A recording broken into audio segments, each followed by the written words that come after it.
it's a volatile asset. We know that, Sonny. But do you think it was JP Morgan news, some more institutional buying, people making the most of a lower price point? Yeah, so great to be on. So I think, listen, I think for the last month, we've had a lot of excitement building up to the Coinbase IPO. And so when that happened, kind of it was like, what's next now? And the market started trending a little bit lower, obviously, and you kind of had a Coinbase hangover. And in the old days, 3-4 years ago, that price drop from 10%, 15% could have very easily become a 35-40% drop.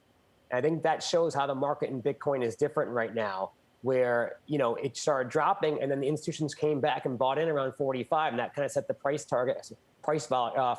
floor at that point, because a lot of the institutions got in around 40, 50,000 in the last couple of months. So they saw anything below $50,000 as a good price and buying opportunity. So they started buying back up again. And what you're seeing now is a shift between institutions are playing the Bitcoin game, and the regular retailers, the small investors are kind of moving out of it and more in the altcoin because there's better returns in that industry now.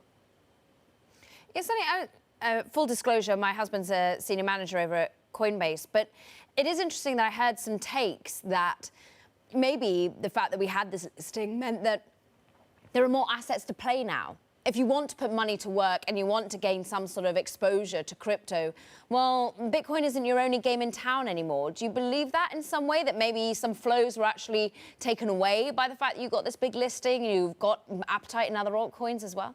A little bit. I mean, 3 years ago during the ICO boom, there was obviously a lot of other coins also. But the difference is that people believe, and I was at an event over the weekend with a lot of friends, and everyone was talking about, hey, I'm buying this coin, I'm buying Stellar, I'm buying Cardano, I'm buying Solana, I'm buying, whatever coin they wanted. And no one was buying Bitcoin anymore because Bitcoin, they feel, only has a 2x or 3x run up anymore for the next couple of years. With these other coins, they can make 5 to 10x in 1 year, or whatever, in 6 months, actually. So a lot of people believe that the smart money or the easy money is already been made from Bitcoin.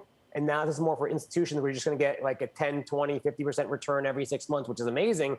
But it's not for these young retail kids that, like Robinhood traders want to see pretty exciting stuff and get 4x returns in 6 months. Is there another catalyst? What's the next catalyst we look to after a listing, that could be to the downside or to the upside, do you think? So I think real world use case. I think everyone's convinced now trading is here to stay. JP Morgan's launching new funds around buying and selling crypto and all that. But what really can we do with this crypto? And you're seeing the NFT boom really take into consideration now things that are happening. Bitpay, we're on the payment side. We just made an announcement today that Camping World now accepts crypto. Last week, WeWork now accepts crypto. My phone is ringing off the hook every day of companies now wanting to accept crypto, of the Fortune 2000 companies. So you're starting to see that more on the payment side, and Square and PayPal will jump in that space.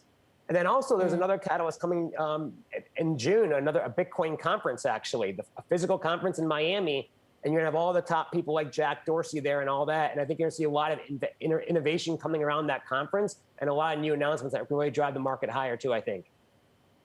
I'm interested in that point of actually spending your hard invested in Bitcoin, because I feel like people want to hold this asset right now, or indeed speculate on it. It's a trading asset, but are people really buying their Teslas with it? Are they really, the companies that you're speaking to, when you put in place the option to purchase things with Bitcoin, is anyone actually doing that quite yet?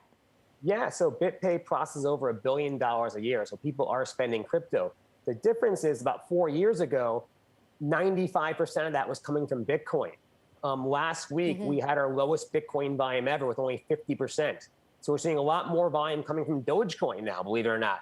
Dogecoin went live with us from the Dallas Mavericks, and Mark Cuban really is a big fan of that. And we saw over 10% of our transactions coming from Dogecoin last week. But also stable coins is a very exciting part for payments. And that's a stable coin where it's backed by the US dollar, and Visa and MasterCard are really promoting that in a big way. So people will use Bitcoin maybe as an investment vehicle, but then stable coins or other currencies around payments to actually spend online versus using a credit card, which is much more riskier.